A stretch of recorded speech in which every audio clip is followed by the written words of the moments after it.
బ్రేకింగ్లో చూస్తున్నాం. AP CM Chandrababu మరోసారి మంత్రులపై అసంతృప్తి వ్యక్తం చేశారు. హెచ్ఓడీల సమావేశంలో మంత్రుల పనితీరును ప్రస్తావించారు చంద్రబాబు నాయుడు.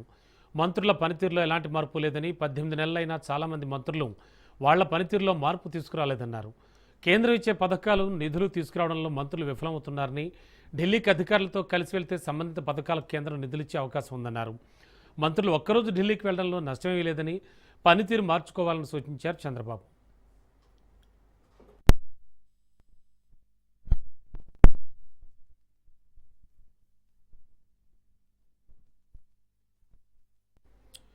ఇదే అంశానికి సంబంధించి లేటెస్ట్ ఇన్ఫో అందించడానికి మా కరెస్పాండెంట్ సంతోష్ సిద్ధంగా ఉన్నారు. సంతోష్, యాక్చువల్గా జరిగింది ఏమిటి? మరోసారి మంత్రుల పనితీరుపై చంద్రబాబు నాయుడు మళ్ళీ కామెంట్ చేశారు. అండ్ ముఖ్యంగా ఢిల్లీ వెళ్ళండి, వెళితే ఖచ్చితంగా పనులు అవుతాయి అని చెప్తూ ఉన్నారు. బట్ మంత్రులు ఎవరు పట్టించుకోవట్లేదా? యాక్చువల్లీ జరుగుతోందేంటి?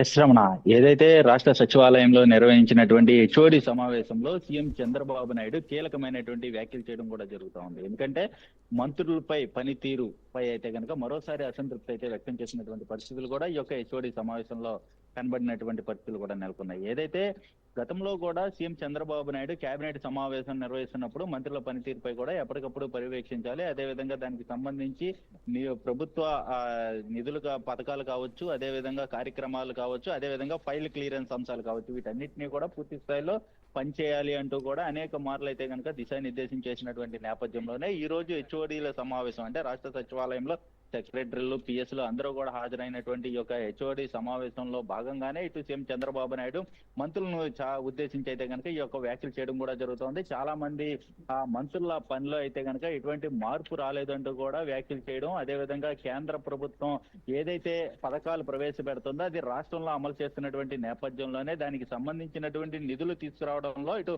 మంత్రులు విఫలమవుతున్నటువంటి అంశాలు అయితే కనుక సీఎం చంద్రబాబు నాయుడు నోటి నుంచి అయితే రావడం కూడా జరుగుతోంది. అయితే రేపు నిర్వహించబోయే కేబినెట్ సమావేశంలో కూడా మంత్రులను ఉద్దేశించి అయితే మాట్లాడనున్నట్టు కూడా తెలుస్తోంది. ఎందుకంటే ఈ యొక్క పథకాలు కావచ్చు, కేంద్ర రాష్ట్ర ప్రభుత్వాలు సంయుక్తంగా నిర్వహిస్తున్నటువంటి పథకాల్లో భాగంగా కేంద్ర ప్రభుత్వం నుంచి వచ్చేటువంటి వాటా ఏదైతే ఉందో దానికి సంబంధించినటువంటి నిధులు కేంద్రానికి వెళ్లి దగ్గరుండి అవసరమైతే కనుక నిధులను విడుదల చేసే భాగంలో పాలు పంచుకోవాలంటూ కూడా దిశానిర్దేశం చేస్తున్నటువంటి పరిస్థితులు. అవసరమైతే కూడా సెక్రటరీలకి కూడా కీలక లీడర్షిప్ వ్యవహరించేలాగా, అంటే అధికారులతో సహా ఢిల్లీ వెళ్తే నష్టమేం లేదంటూ కూడా చెప్పినటువంటి పరిస్థితులు కూడా ఉన్నాయి Ramana. Okay, thank you Santosh.